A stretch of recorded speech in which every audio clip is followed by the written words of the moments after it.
let's skip right to it. If you want your videos to look good, you should always only be shooting at 24 frames per second. Except when you shouldn't.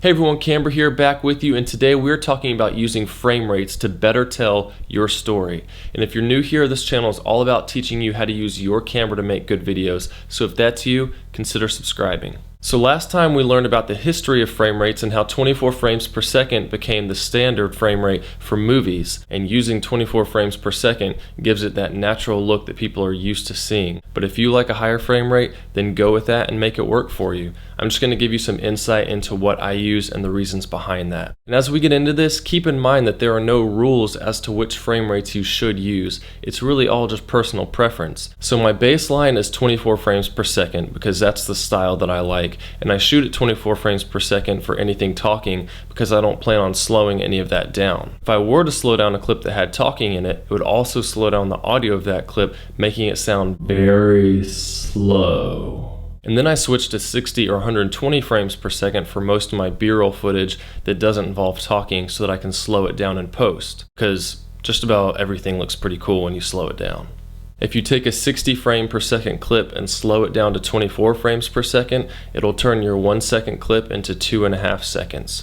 And if you take a 120 frame per second clip and slow it down to 24 frames per second, it'll make your 1 second clip turn into a 5 second clip. So I like to use 120 frames per second for slow motion whenever I have good lighting, but as soon as I start getting into lower light situations, then I switch to 60 frames per second because of the higher shutter speed requirements at higher frame rates. Now we're going to cover shutter speed more in a future video, but as a rule of thumb, you typically double your frame rate to get your shutter speed. So at 24 frames per second, you'll be shooting at 50 on your shutter speed.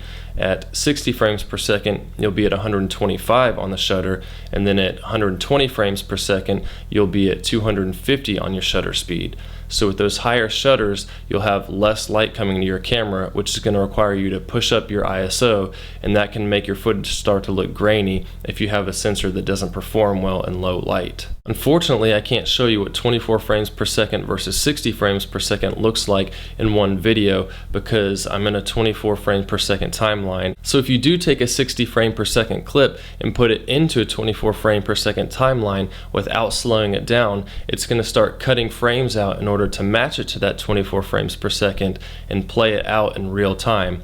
However, your motion's going to start to look more jittery because of the higher shutter speed you had to use at that higher frame rate, which may not be a big deal depending on what you're filming, and I actually prefer the way it looks for high-speed action shots or dancing where there's a lot of movement, and those movements look a lot more crisp, and you have the option of slowing it down. However, in shots where there's not as much going on, that jittery look can actually make it feel pretty unnatural. And once again, I'm not opposed to using higher frame rates as your base frame rate in your video. Right now, I like the look of 24 frames per second, but that may change in the future.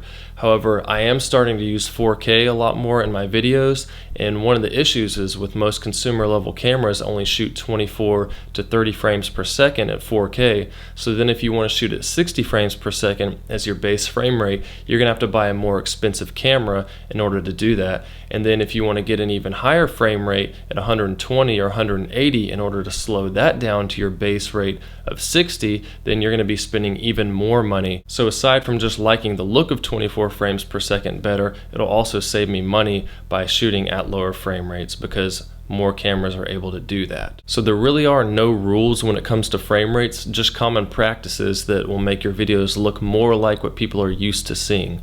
So experiment with different frame rates, see how it makes your videos look, see what works for your style, and go with it. So if you made it this far, go ahead and hit that thumbs up. Let me know down below about what your favorite frame rate to use is, or if you have any more questions. Go ahead and subscribe if you haven't, and remember that the only way to get better at something is to practice. So get out there and film something. See you soon.